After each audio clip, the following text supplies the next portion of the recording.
princípio de tudo, porém, encontra-se a razão, o maior dos nossos bens. Dela resultam por si só todas as outras virtudes.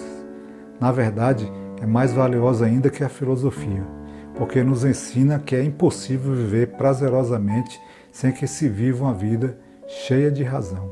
Sua ética fundamenta-se no corte de tudo que não é natural nem necessário ao indivíduo, incluindo aí normas e valores da sociedade. Epicuro tenta aqui nos libertar dos grilhões dos padrões da maioria, da multidão que posteriormente Nietzsche vem a chamar de rebanho, e que Heráclito, bem antes dele, já chama de oiopolo, os muitos. Quer dizer, aquela visão de manada, né?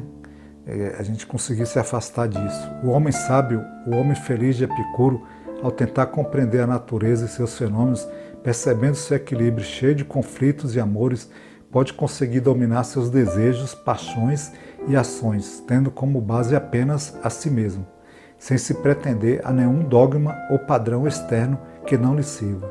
E isso sem se forçar a aceitar qualquer forma de agir como melhor ou correta, baseando-se apenas no número de homens que assim agem e pensam.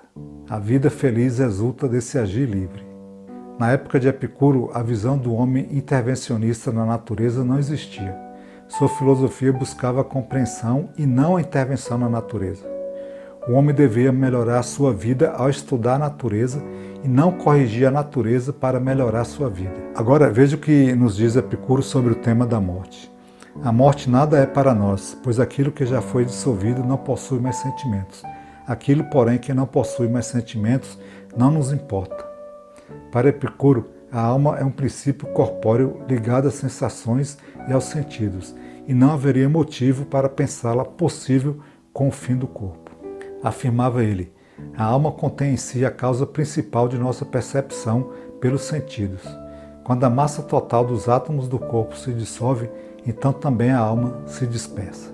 A ideia de uma alma eterna deriva de um mito ófico, que segundo alguns Platão aceita. Não quero aprofundar essa questão aqui, mas apenas registrar que há controvérsias, certo?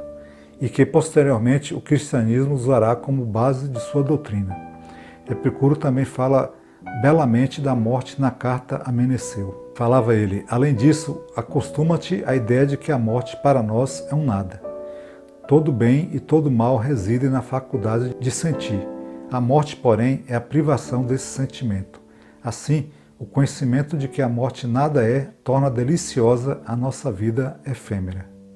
Evidentemente, esse saber não modifica o limite temporal da nossa vida. Contudo, livra-nos do desejo de ser imortais, pois para quem ficou ciente de que nada de terrível existe na ausência de vida, nenhum terror pode haver no viver. Mas se alguém argumentar que não teme a morte por causa da pena que ela trará quando vier, mas sim porque o simples fato de sua vinda já lhe é doloroso, é um tolo. Pois é doidice que algo que não nos cause receio quando acontecer possa trazer-nos pena durante a espera, pelo fato de ser esperado. Bem, assim, a morte, o mais temível de todos os males, é para nós um nada. Enquanto nós existirmos, não existirá ela, e quando ela chegar, nada mais seremos.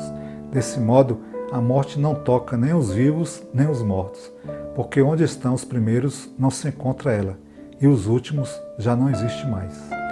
É verdade que a grande massa do povo evita a morte como o mais terrível dos males, mas deseja, por outro lado, como se fosse o descanso das labutas da vida.